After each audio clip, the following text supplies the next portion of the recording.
नमस्कार, मी रश्मी. आपण बघत आहात शंखनाद न्यूज. राज्य विधिमंडळाच्या हिवाळी अधिवेशनाचा आजचा दुसरा दिवस आहे.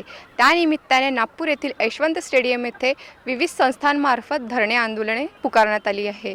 त्यांच्या समस्यांचे निराकरण सरकार कसे करतील याच्याकडे आता सगळ्यांचे लक्ष वेधून आहे. विविध प्रलंबित आणि न्याय मागण्यासाठी राज्यभरातील विविध संघटना, कर्मचारी संघटना आणि निवृत्त कर्मचारी यांनी नागपूर हिवाळी अधिवेशनात उपोषण सुरू केले आहे.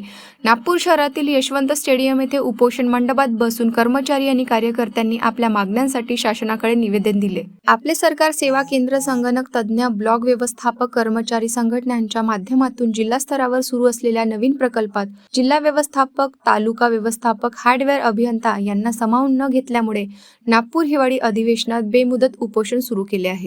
या आंदोलनामार्फत आमची या दोनच मागण्या आहेत की आम्ही 13 वर्षापासून तिथे काम करतोय. आपले सरकार सेवा केंद्र म्हणून जे आहे त्याचा तालुका स्तर आणि जिल्हा स्तरावरती हे प्रत्येकजण आहेत, पूर्ण महाराष्ट्रामधून आलेले आहेत. यांचा जॉब 13 वर्षानंतर आता जातो आहे. 40 वर्षाच्या वरती मुलं सगळे गेलेले आहेत आणि आज जर त्यांचा जॉब जात असेल तर त्यांच्यावरती उपासमारीची वेळ आलेली आहे. काही लोक तर आत्महत्याचा पण प्रयत्न करतील यापुढे. हा जर प्रश्न मार्गी लागला नाही, आज उद्यापर्यंत काही मुलांच्या परिवाराचा प्रश्न होईल. त्यामुळे आमच्या लोकांना परत जॉईन करून घ्यावं. आम्हाला पुनर्नियुक्ती मिळावी. 6 महिन्यापासून पगार नाही, कोणाच्या पोटापाण्याचे प्रश्न निर्माण होत आहेत.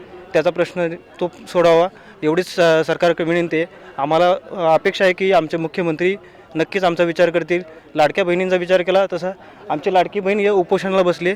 लाडकी बहीण लाडक्या भावांसाठी बसलेले, लाडक्या भावांचा पण ते विचार करतील एवढीच अपेक्षा करतो. धन्यवाद. आम्ही पहिल्यांदा इथं आंदोलन करायला आलेलो आहे.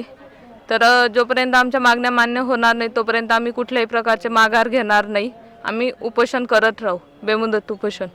तरी आम्हाला सरकारकडे एकच मागणी की आम्हाला लवकरात लवकर न्याय देण्यात यावा. की आम्हाला कुठेतरी आम्ही जिथं काम करत होतो तालुका स्तरावर आणि जिल्हा स्तरावर आपले सरकार प्रोजेक्टमध्ये, तर आम्हाला कुठेतरी डावलण्यात आलेलं आहे की प्रत्येक पंचायत समितीला आणि जिल्हा परिषदला आमच्या जागी दुसऱ्यांना संधी दिली जाते. आम्ही मागील 13 वर्षापासून काम करतोय. आज आमच्या लोकांचे वय 40-45 झालेले. आज ह्या वयात ते लोक कुठे जातील आणि आमचे कुटुंब हे वाऱ्यावर आलेलं आहे.